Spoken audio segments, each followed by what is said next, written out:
Only exam trick YouTube channel में मैं आपका तहे दिल से स्वागत करता हूं। चलिए दोस्तों, ये प्राचीन इतिहास खत्म हो गया।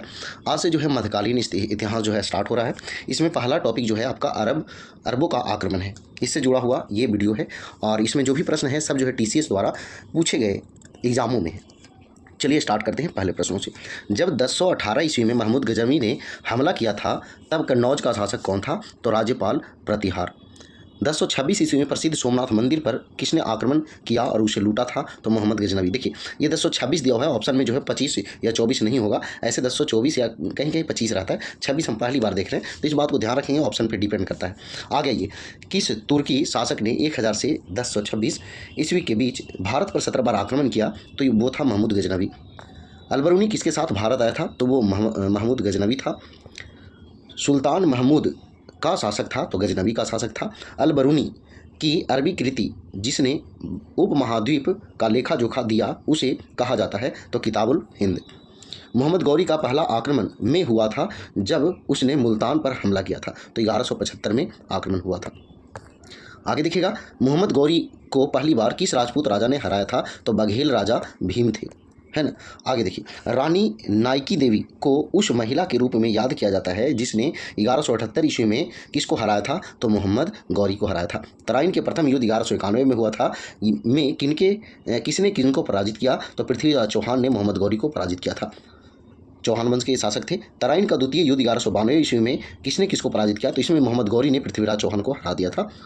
वह युद्ध जिसके कारण भारत में मुस्लिम सत्ता की नींव पड़ी वह थी तो तराइन का दूसरा युद्ध 1192।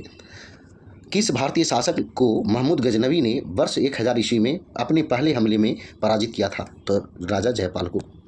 गजनी के सुल्तान महमूद ने उपमहाद्वीपीय का लेखा जोखा लिखने के लिए किस विद्वान को सौंपा था? तो अलबरूनी को। मोहम्मद गौरी का गुलाम कौन था? वह अपने गुरु की मृत्यु के बाद शासक बना और गुलाम वंश की स्थापना की? तो कुतुबुद्दीन ऐबक।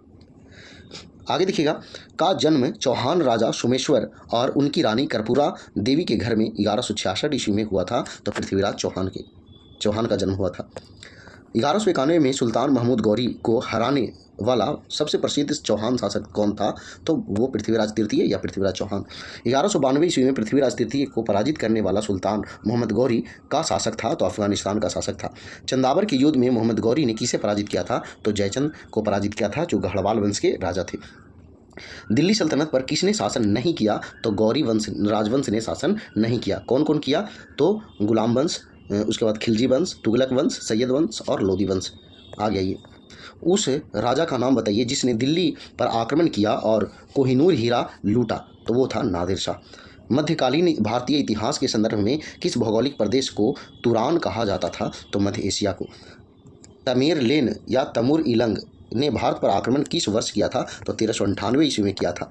चचनामा में किस विजय का इतिहास दर्ज है? तो अरबों के विजय का इतिहास। मुल्तान को के रूप में नामित किया था? तो अरबों ने सोने के शहर के रूप में नामित किया था।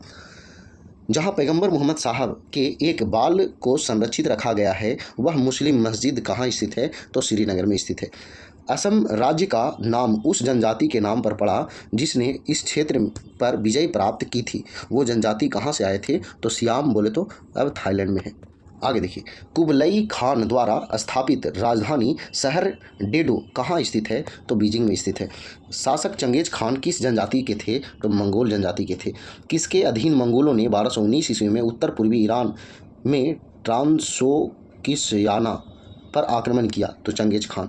नालंदा विश्वविद्यालय को नष्ट करने वाला मुस्लिम था? तो मोहम्मद बिन बख्तियार खिलजी। तो चलिए दोस्तों, यही जो है आपका वीडियो समाप्त हुआ। ये जो है आपका मध्यकालीन इतिहास जो है शुरुआत हुआ है। ये पहला टॉपिक था अरबों का आक्रमण। तो चलिए दोस्तों, अगले टॉपिक में के साथ फिर से मिलते हैं। तब तक के लिए जय हिंद, जय भारत, वंदे मातरम।